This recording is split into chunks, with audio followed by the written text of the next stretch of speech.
Boa noite, gente. E aí?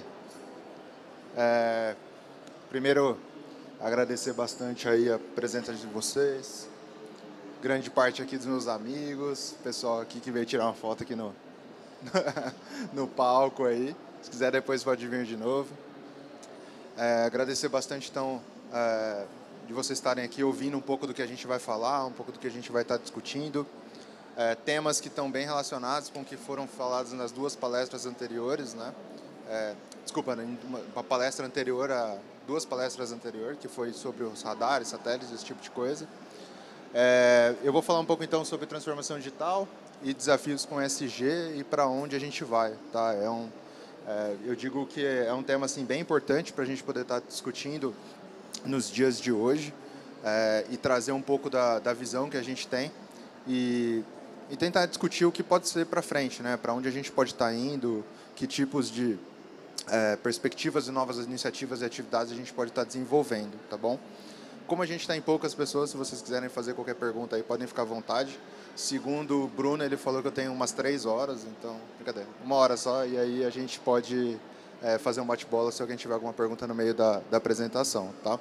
Bom, para quem não me conhece, o meu nome é Flávio, eu sou CTO hoje no Grupo Climatempo, estou CTO desde o começo do ano passado, eu sou professor também afastado na Universidade Federal do ABC, no departamento de computação. Trabalhei aí, também fiz o meu doutorado, meu pós-doutorado, todos na área de computação. Meu pós-doutorado foi na área de sistemas de informações e gestão de desastres, e a gente acabou fazendo isso na Universidade de Warwick, na Inglaterra, tá? Eu tenho um período bem grande aí trabalhando com isso, desde o meu doutorado, trabalhando bastante com gerenciamento, uso de informações, dados, para apoiar a tomada de decisões em eventos de tempo severo e também em eventos extremos que acontecem no Brasil, tá? Tenho mais de 15 anos de experiência. Felizmente, nos últimos meses, nos últimos 3 meses, tenho mentorado 2 startups que estão em fases embrionárias para poder sair aí no mercado. Eu também tenho atuado como consultor em algumas outras startups, tá? Nada muito grande, mas felizmente aí ajudando muitas outras empresas a estarem saindo, né, dessa fase mais inicial. Falei da UFABC, gosto de comentar que lá na UFABC a gente tem um grupo, né, que é o Nexus, onde a gente desenvolve pesquisas também na área de sistemas, na área de cidades inteligentes. Temos hoje 2 alunos de mestrado e 2 alunos de doutorado e 4 alunos de mestrado, trabalhando em temas diversos também dentro dessa área que que eu vou apresentar para vocês. Quem tiver curiosidade, eu estou bem na frente, mas quem tiver curiosidade, estão ali as minhas redes sociais. Qualquer uma daquelas 4 ali, /Flávio Orita, vocês vão me encontrar, beleza? Bom, pessoal da empresa aqui sabe que o nosso CEO, né, o Magno, ele gosta muito de colocar essa frase. E eu queria começar falando, e pelo menos perguntando e fazendo essa provocação para todos vocês, né? Principalmente pensando nos dias de hoje, né? Se você trabalha em alguma coisa que pode mudar o mundo, né? São coisas assim que o dia a dia que a gente vem trabalhando, o ambiente que o país está passando, não só o país, o mundo passou nos últimos anos, fez com que a gente começasse a pensar um pouquinho mais no nosso papel e que tipo de contribuição a gente pode estar dando para a comunidade, mas também para as empresas em geral. Então, eu gosto de falar muito dessa frase também, porque quando a gente começa a falar de ESG, a gente começa a falar de mudanças, né, que estão acontecendo no mundo, a gente começa a pensar em vários desafios que acontecem de maneira global, certo? Então, desafios globais, desde o próprio envelhecimento da população, os desastres naturais que acontecem não só aqui no Brasil, mas no mundo como um todo, escassez de recursos, toda a parte de energia renovável, como que a gente trabalha essa nova fonte, né? Essa fonte que já existe, mas novas perspectivas que nós temos para isso. Crise financeira que está acontecendo, a gente vê a guerra na Ucrânia aí, e a Rússia, como que isso impacta no Brasil, e como que isso impacta no mundo como um todo. Então, esses são grandes desafios globais que a gente precisa estar trabalhando e tentando entender, né, como que a gente pode contribuir, que tipo de impacto a gente pode apoiar, causar, proporcionar, mexer, e, enfim, não ficar parado, né? Fazer alguma contribuição de uma maneira geral. Tá? Quando a gente pensa nesses grandes desafios globais que a gente vem passando, inevitavelmente a gente vai acabar caindo no que é chamado de desenvolvimento sustentável, né? E esse desenvolvimento sustentável é bem interessante quando a gente começa a pensar dos primórdios, vamos dizer assim, anos atrás, onde as empresas, as pessoas usavam os recursos de maneira incessante, frenética, sem pensar no próximo, sem pensar no futuro das próprias gerações. E hoje, não só com o ESG, mas também por todos esses desafios que eu estou mencionando, que eu acabei de comentar com vocês, a gente começa a pensar nesse desenvolvimento que ele se torna mais sustentável. E eu grifei ali o que eu acho muito importante, que é justamente não esgotar os recursos para o futuro das nossas próximas gerações. Tá? Então, acho que isso é um ponto importante. De novo, remete tudo aquilo que foi falado antes dos desafios globais, são todos planos de fundo para esse tipo de desenvolvimento, essa nova iniciativa que vem surgindo. Tá? Quando você fala de desafios sustentáveis, né, desenvolvimento sustentável de uma maneira geral, não tem como a gente não sair das ODS. Né? O próprio Dado Schneider ali falou sobre as ODS. E, para quem não conhece, acho que é muito importante estar buscando informação sobre isso. Essa foi uma agenda que saiu a partir da ONU, se eu não me engano, foi em 2017 ou 2018, agora eu não lembro, mas foi discutido quais seriam os desafios para os próximos, até 2030, que deveriam ser trabalhados. E naquele evento, ali naquela COP, né, aqui naquele evento, naquele fórum que estava sendo desenvolvido, né, que estava sendo conduzido, nós tivemos 7 grandes objetivos globais que foram definidos. Né? E veja que interessante, a gente tem desde a erradicação da pobreza até o consumo e produção responsáveis de recursos, até toda a parte de vida na água, vida terrestre, ação sobre mudanças climáticas globais, que envolve muito desastres naturais, a gente tem igualdade de gênero. Então, veja que quão abrangente os ODS assim, dentro do espectro de comunidade de empresas. Tá? Vale dizer que os ODS eles também têm KPIs, ou seja, ano a ano, nessa semana está acontecendo a COP, se eu não me engano é a COP 27, está acontecendo no Egito, né? Inclusive teve pessoas da Climatempo que estão fazendo cobertura sobre o evento, e é bem legal de ver que esses indicadores estão sendo novamente revistos, eles estão sendo reanalisados, estão trazendo novos apontamentos, né?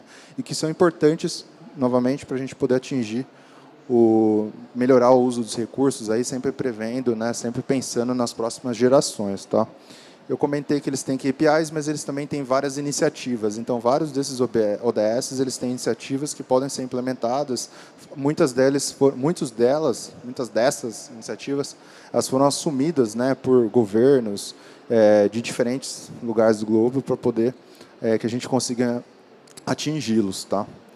E quando a gente começa a falar também de ODS, a gente acaba trazendo um pouco da sigla ESG. Tá? Não tem muito segredo quando você pensa em ESG. ESG ele basicamente diz respeito a ambiente, que é o environmental, do inglês, social, de social, e governance, de governança. Tá? Então, basicamente, quando você pensa em ESG, a gente está trazendo uma sigla, uma prática, um conjunto de práticas, na verdade, que devem ser trabalhadas e implementadas não só pelas empresas, né, mas pela comunidade geral, para poder atingir parte daqueles ODS que foram definidos. Tá? Então, novamente, se a gente olhar ali, dentro do social, a gente tem engajamento de funcionários. Hoje em dia é super importante você reter os funcionários nas suas empresas, né? Eu sou da área de tecnologia, para mim é um parto, assim, diariamente conversar com as pessoas para saber como elas estão, se elas estão motivadas, como que eu posso apoiar elas no crescimento. E olha que interessante na minha própria fala, né? Antigamente, quando você pensava no funcionário, era aquela coisa, você está trocando seu tempo por salário. Hoje não, hoje eu quero fazer com que o cara esteja na empresa e ele veja a empresa como um veículo de crescimento, para que ele se desenvolva, para que ele cresça. Tá? É uma própria mudança que acontece, também motivada muito pelos conceitos que trazem do ESG. A gente pode falar de governança, toda a parte de auditoria, transparência de dados, informações. A gente pode ir no ambiente e começar a falar de gestão de água, gestão de energia, falar de gestão de recursos, resíduos e assim por diante. Tá? O ESG, como eu falei, ele é uma sigla, mas ele tem um conjunto de objetivos, metas, iniciativas que você pode definir dentro da sua empresa para poder estar sendo trabalhado. Tá? De novo, reforço, o plano de fundo sempre acaba sendo os ODS, né? Como que você acaba trazendo essas práticas para dentro das suas organizações, das suas empresas, ou da comunidade onde você está participando. Tá? E aqui eu trago alguns pontos muito importantes, né? Que os ODS eles acabam se tornando não só sigla e uma prática de importância, as empresas passando a compreender o quão isso tem valor, a gente consegue ver alguns indicadores. Então, por exemplo, 93% de CEOs de empresas, eles dizem que as questões de sustentabilidade serão muito críticas para o futuro do seu negócio. Falei agora há pouco das pessoas, falei de transparência, falei de auditoria, e tudo isso aí, se não for bem trabalhado em níveis estratégicos e organizacional, a gente acaba não conseguindo fazer com que os negócios eles sejam resilientes. Tá? 57% dos ativos e fundos mútuos eles olham critérios de ESG. Tá? Então, muitos fundos de investimento têm se atentado para essas práticas para poder fazer os seus próprios investimentos. E ESG hoje elas são essenciais para a tomada de decisão de investidores, como eu acabei de falar. E 83% dessas empresas elas possuem processos de integração de ODS às estratégias de métodos e resultados. Ou seja, tem grandes empresas que estão começando a adotar práticas vinculadas a isso que eu acabei de mostrar para vocês. Tá? Então, isso traz um panorama muito importante, que nós precisamos pensar um pouquinho mais sobre isso, e como que a nossa empresa está contribuindo. Eu falei sobre impacto, né?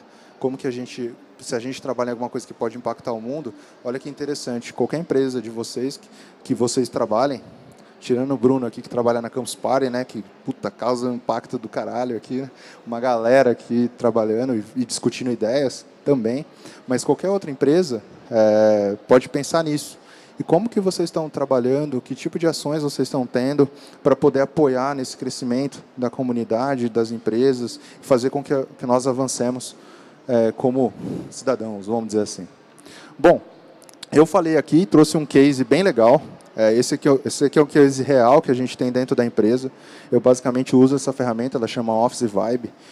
E é interessante que por muito tempo, como eu acabei de falar, o cara ele trocava aquele tempo dele para receber dinheiro.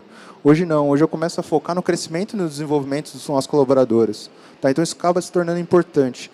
E essa ferramenta, já estou entrando em transformação digital, ela trouxe um negócio muito interessante para mim. A gente consegue fazer eu consigo saber qual é a temperatura do meu departamento, que é o que a gente chama de pulse, que a gente chama de temperature.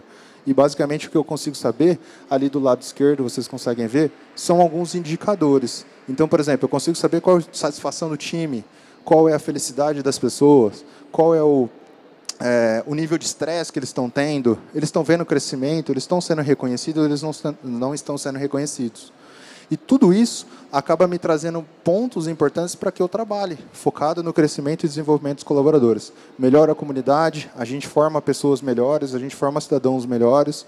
Esses caras, essas pessoas, caso eventualmente saiam da empresa, elas serão melhores para as outras empresas e a gente apoia um ecossistema, apoia o ecossistema como um todo. Tá?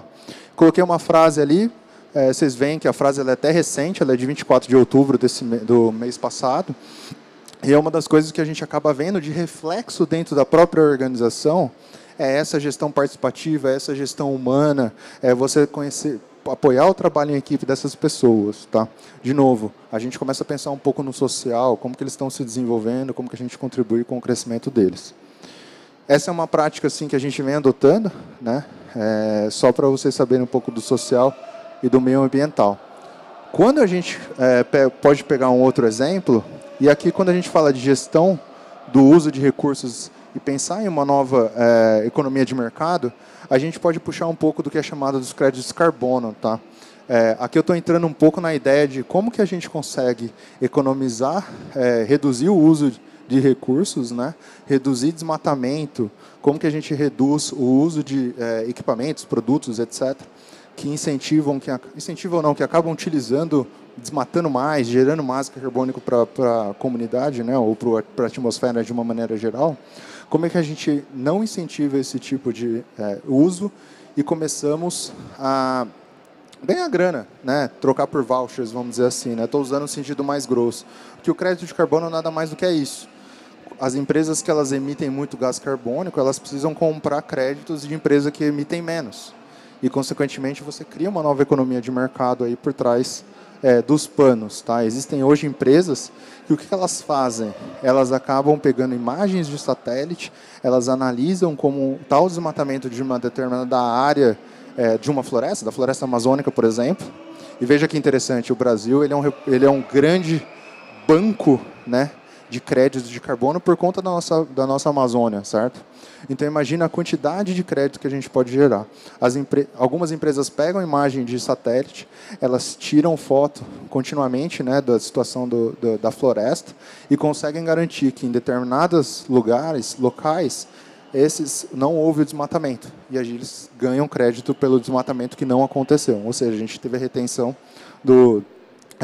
retenção ali do gás carbônico dentro da atmosfera, tá? Então esse é um outro uso da tecnologia para apoiar as iniciativas de ESG que tem acontecido aí ao redor do mundo, tá? Isso não é uma exclusividade do Brasil, tá? Eu sei de outras empresas que também trabalham nisso também na Europa, em outros lugares, não com a questão da Amazônia, mas com outros tipos de abordagens, tá? Bom, falando ainda de ambiente dentro do E e do S e do G, eu queria puxar um pouco agora mais para as mudanças climáticas, tá? E aí, quando a gente começa a falar de mudanças climáticas, é bem interessante. Eu não sei se todos aqui sabem, com certeza esses 4 sabem, mas o resto das pessoas, que a meteorologia e o clima ela é a segunda variável de mais impacto na comunidade. Tá? Tirando a economia, a meteorologia e o clima ela é que mais impacta o consumo das pessoas. Não só das empresas, mas da comunidade em geral. Alguém aqui mora em São Paulo? Vocês todos moram em São Paulo? Não. Quem não mora em São Paulo? Bom, sei lá, Curitiba. Beleza, Curitiba. Rio de Janeiro, vai. Putz. Tá. Aqui em São Paulo, a gente... Pernambuco, tá. Bom, vamos lá. Então, em Pernambuco, vocês têm transporte público? Tem Uber, por exemplo? Bom, quando está chovendo, o Uber sobe de preço, correto? Possivelmente por conta do maior volume que as pessoas acabam utilizando veículos, né? Aqui em São Paulo eu gosto de dar o exemplo do iFood, né?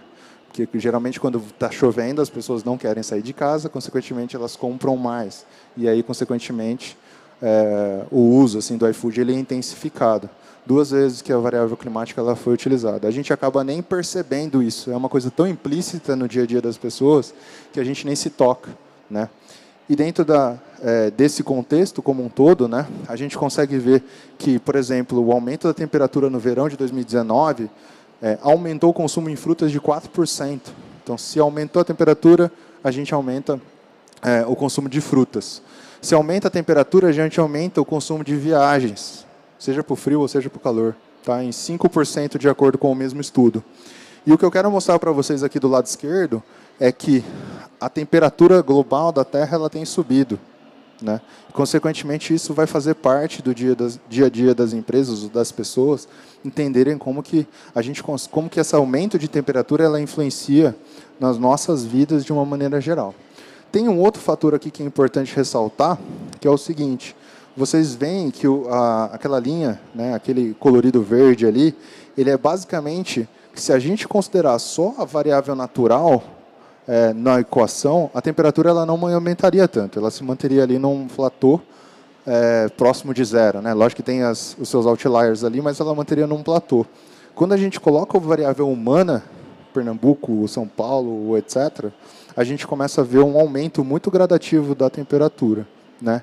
O que isso acarreta, né? A gente está colocando seres humanos na equação, essas pessoas, consequentemente, elas estão desmatando mais, elas estão jogando os resíduos nos rios, elas estão se apropriando de áreas próximas de borro e esse tipo de coisa.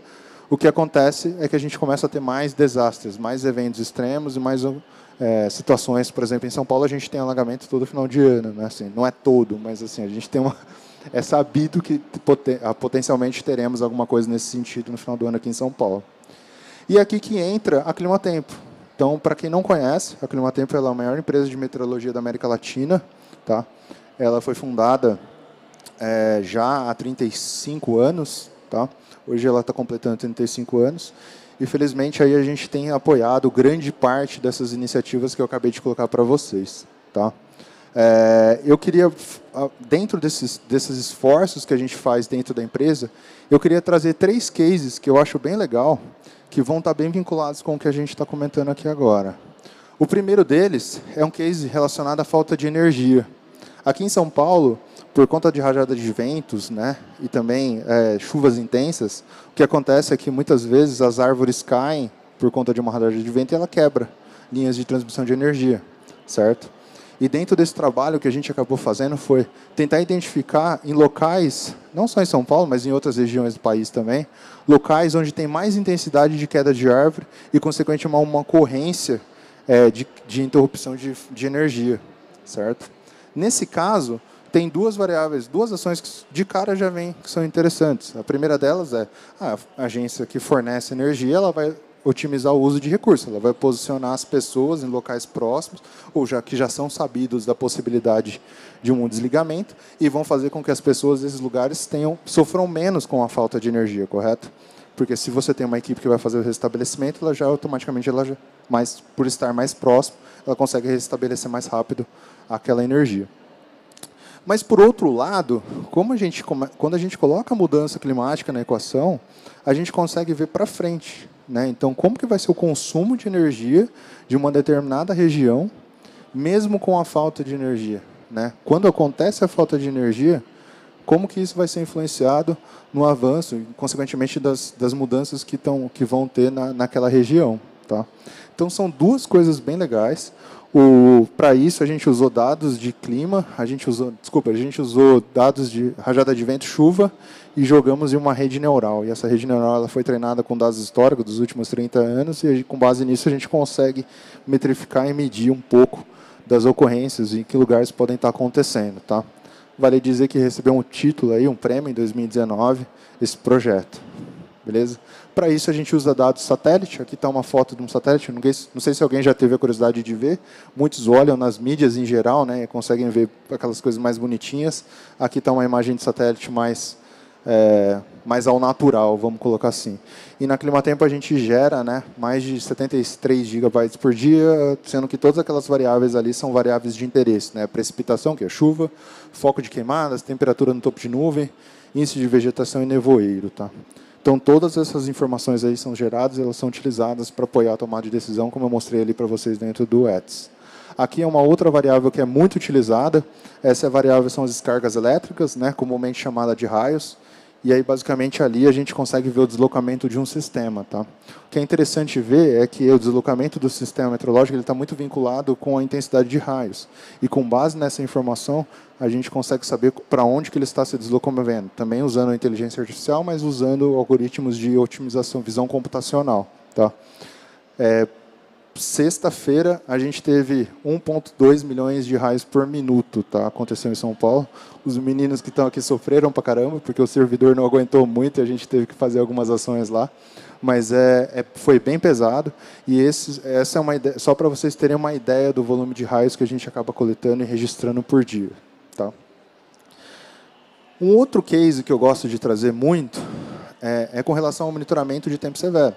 Ali eu mostrei descargas elétricas. Mas a Climatempo também faz monitoramento em geral de pontos específicos de clientes. Tá? A gente tem mais de 5.000 pontos registrados nos nossos produtos e esse monitoramento ele acontece em tempo contínuo. Nós temos equipes trabalhando em operação 24/7, todos os dias do ano, inclusive nos feriados Natal, Ano Novo, Carnaval e etc. Então temos pessoas 24/7 trabalhando e fazendo monitoramento de áreas dos clientes. Tá? O que é interessante aqui é que, com base em um alerta que a Climatempo gera, a gente consegue prever, por exemplo, evitar que aconteça um desastre em uma obra de uma grande construtora. A gente consegue ajudar as pessoas que estão no agro, né, a melhor utilizarem os seus recursos, ou evitarem o uso de algum recurso por conta do que vai acontecer por conta de um alerta de tempo severo. A gente também tem, por exemplo, empresas de logísticas que podem ser afetadas por conta de um tempo severo. E, consequentemente, esse alerta ele ajuda a fazer com que você não esteja exposto a uma tempestade. Imagina que você é dono de uma grande empresa de logística e você está descarregando e carregando produtos de um caminhão para outro ou de um centro de distribuição para um outro. E aí começa uma chuva torrencial nesse momento. A possibilidade de você perder recursos é muito grande. Então, a gente usa muito, esses dados são muito utilizados para poder apoiar essas atividades. Aqui, como eu falei sobre os avisos de ocorrência de eventos, do lado esquerdo a gente consegue ver o nosso produto, que é o SMAC. Aqui em específico, né, a gente também tem uma linha de transmissão de energia. Quando vocês andam nas estradas, tem todas aquelas linhas, né, que acontecem, que estão dentro dos... que estão nos campos, né? E quando tem um evento de tempo severo também, com raios ou chuva, essas linhas também podem ser rompidas. E, consequentemente, queda de energia em determinadas cidades, locais, ocorrências e assim por diante. E esses alertas, eles, da mesma forma com que eu comentei agora há pouco, nas cidades, eles ajudam a gente a monitorar as linhas de transmissão. Então, se uma linha de transmissão está vermelhinha, basicamente aqui pode ser que aconteça um rompimento. E aí, consequentemente, a empresa ela vai fazer o deslocamento ali dentro, vai fazer um deslocamento para ter uma resposta no caso de um evento extremo. Tá? Eu não falei no outro slide, mas esses maisinhos aqui são os raios que estão acontecendo naquela região. Então, a gente consegue ver, por exemplo, que perto daqueles vermelhinhos ali tinha alguns raios que estavam acontecendo, e os amarelos são porque talvez aquele sistema, esse sistema que tinha formado aqui, ele estava se deslocando para lá, e, consequentemente, poderia ser afetado. Tá? Além disso, do lado na área central, a gente consegue ver, novamente, várias áreas que estão em vermelho, são todas por conta dos raios que estão ali acontecendo naquelas regiões. A mesma coisa do lado direito. A gente consegue ver ali num radar que o sistema estava se deslocando do sul para o norte, né? E, consequentemente, um ponto amarelo e um ponto vermelho estavam se formando. Pode ser que os outros ali, no futuro, ou na continuidade desse evento, desse sistema, ele poderia estar também notificando ali na região de São Paulo. Tá? Mas veja a importância que esses avisos acabam tendo para as empresas, como eu comentei agora há pouco. Traz segurança, traz melhores decisões. Tá? Para isso, a gente usa radares. Eu acabei de mostrar aqui atrás uma foto de radar ali do lado direito, mas para quem não conhece, tem curiosidade de saber, isso é um radar meteorológico. Basicamente, o que acontece? Esse radar ele gira em 360 graus na localidade onde ele está, ele emite uma onda sonora para o céu. Quando ele encontra uma gota de água, essa onda ela é refletida de volta para esse cubo aqui, né, para o radar, e aí ele consegue identificar qual é a quantidade de chuva, onde que aquela gota está, de maneira geral. Tá? Aqui é uma imagem de radar também, vocês conseguem ver quanto mais vermelho, mais intenso, e quanto mais verde, menos intenso. Tá? Hoje a gente usa por volta de 21 radares. São radares clima-tempo, são radares abertos, são radares de outros órgãos governamentais que nós temos no país. Basicamente, eles medem precipitações, medem chuva. Tá? Além disso, a gente usa também várias estações hidrometeorológicas, meteorológicas, estações pluviométricas e assim por diante. Tá? Aqui está um exemplo de uma estação, essa é uma estação que mede ali, está no campo, está medindo uma lavoura em específico.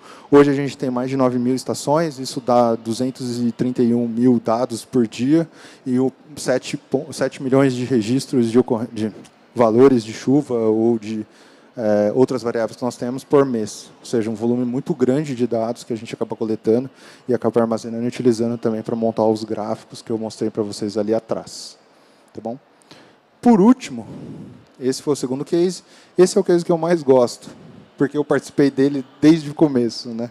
Então, em 2017, a gente trabalhou com a FAPESP, aqui em São Paulo, e criamos um projeto de cidades inteligentes. Esse projeto ele tinha como objetivo usar dados da comunidade, o que a gente chamava de dados colaborativos. Né? Quem é que usa o Waze, por exemplo? Então, o Waze, quando você para num trânsito, ele identifica a parada e ele te pergunta, você parou por quê? O trânsito está fraco, médio, alto, ou não, né? Ou você dá só o, pular. Essa é uma interação ativa, ele está fazendo uma solicitação de dado de maneira ativa. Ele identificou que aconteceu uma parada e ele quer saber, aquela ocorrência está acontecendo mesmo? Ela não está acontecendo? E é isso que basicamente a gente trouxe para esse projeto. Né? O projeto chamava Pé d'Água. E qual que era a ideia aqui? Era que as pessoas tivessem os aplicativos, quando a Climatempo identifica que tem uma chuva torrencial em uma determinada região e alguém está passando, alguém que tem um aplicativo está passando por essa área, eu vou perguntar, e aí, cara, está chovendo nessa região? Forte, médio, alto? Está chovendo sim, a gente consegue validar os modelos e ter melhores dados. O que é legal é o engajamento da comunidade, né? Que a gente acabaria tendo, que a gente acaba tendo. Então, aqui do lado esquerdo, vocês conseguem ver os pontinhos em preto são registros de ocorrência, as pessoas notificaram que estava chovendo naquela região ou que tinha chuva. Aqui no meio a gente consegue ver um mapa desenhado com a possibilidade também da previsão que a gente tem com base nos dados que nós já conhecemos, né, de precipitação e assim por diante. Aqui do lado direito, antes de ir para o meio, aqui do lado direito, com base em todas essas informações, a gente consegue criar um mapa, né, para entender quais são os potenciais pontos de alagamentos na cidade de São Paulo.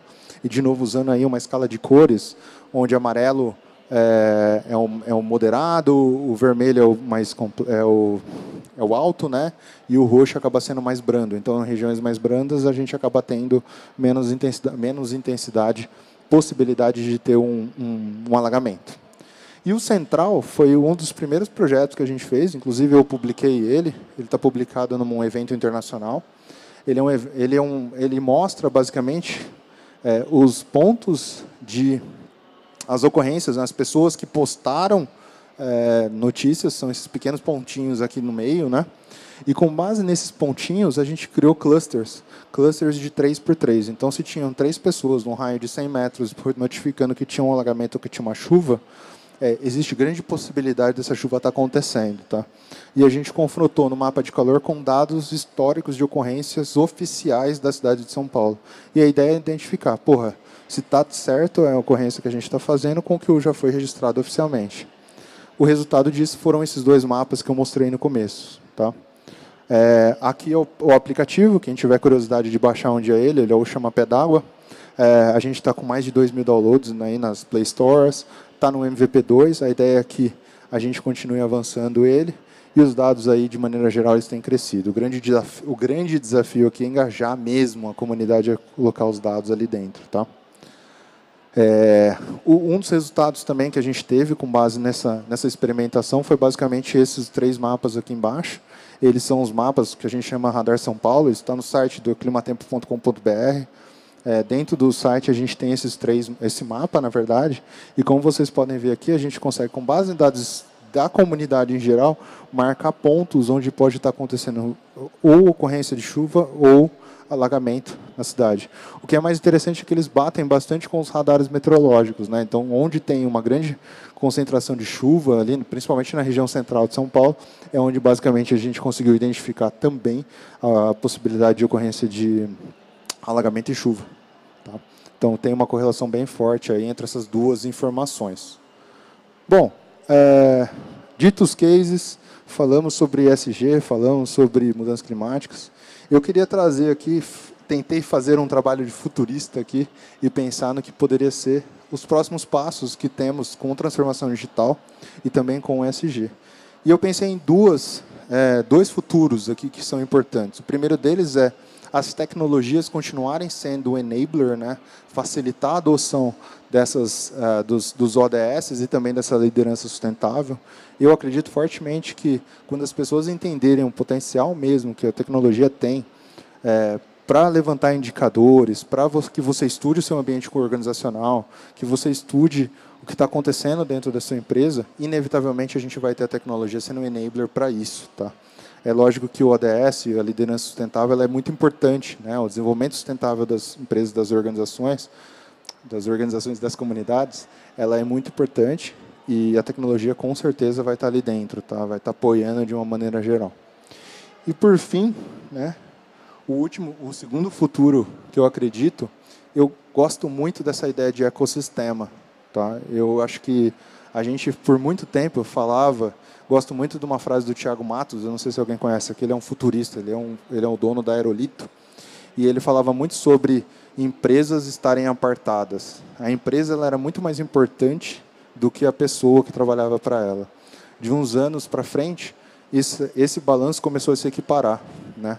as pessoas elas começaram a se tornar um ativo muito forte dentro da empresa, e sem essas pessoas, as empresas elas não cresciam. Hoje, as pessoas elas são tão importantes, mais importantes do que as próprias empresas, porque nós precisamos desenvolver, a gente precisa entender as pessoas para além da própria organização, né? E quando a gente começa a entender as pessoas para além da organização, a gente começa a entender o ecossistema. Como que a gente consegue contribuir para o crescimento da comunidade e das empresas em geral. Aqui que eu falo um pouco dos ecossistemas digitais para essas mudanças de impacto. Como que a gente constrói um ecossistema que melhore, né, o dia a dia das comunidades, seja em caso de eventos extremos, ou seja até quando você começa a falar da melhoria do dia a dia da sua empresa, né? Tem muitas empresas, a própria Climatempo, a gente tem de 3 a 4 sistemas que são desconexos, a gente tem tentado consolidar esses caras no ecossistema para entender o dia a dia da empresa, né? Como que você cria, mantém a saúde financeira, mantém a sua governança, mas faz com que as pessoas se desenvolvam e criemos produtos que podem ter vantagens disruptivas ou vantagens competitivas no mercado, tá? Tudo isso faz parte de um ecossistema, seja ele macro ou micro, tá? E eu acho que isso é muito importante caso a gente consiga ou comece a pensar, ou comece a discutir, e o quanto antes isso acontecer, será muito melhor. Por fim, eu deixo mais uma provocação.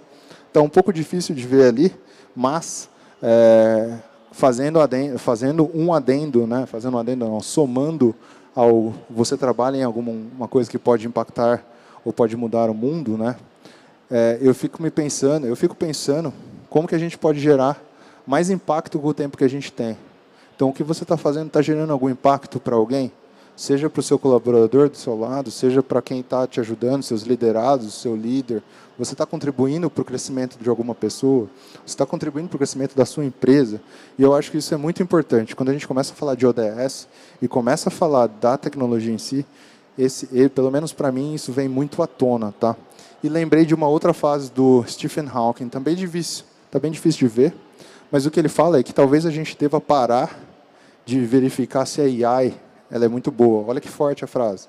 A gente deve parar de verificar se a AI é melhor e começar a entender como que a AI pode ser utilizada para o benefício da humanidade.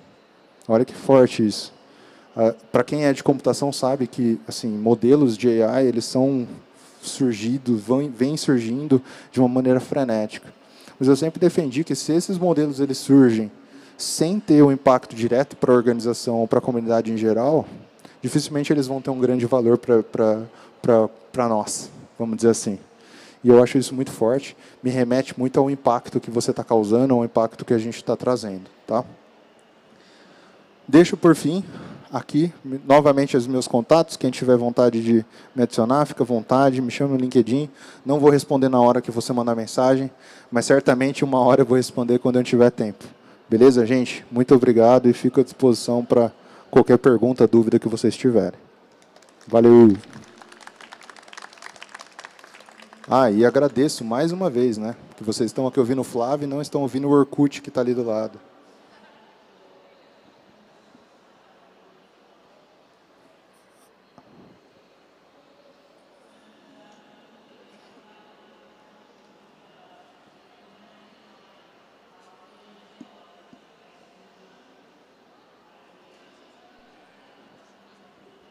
Obrigada, ela já fez a ginástica do dia, só para trazer o microfone aqui. Esse baixar o aplicativo é voluntário, vocês espalham, como é que vocês fazem isso? Você fala o pé d'água? Isso, o pé d'água. Ele é voluntário, tranquilo. A gente libera nas nossas mídias, mas o marketing, confesso que não é tão forte assim ainda, tá? Caso vocês queiram entrar no... Eu coloquei o QR Code, mas na Apple Store, na Play Store a gente tem um pé d'água lá dentro, só fica à vontade para baixar. Ou quiser me chamar no LinkedIn, fica à vontade.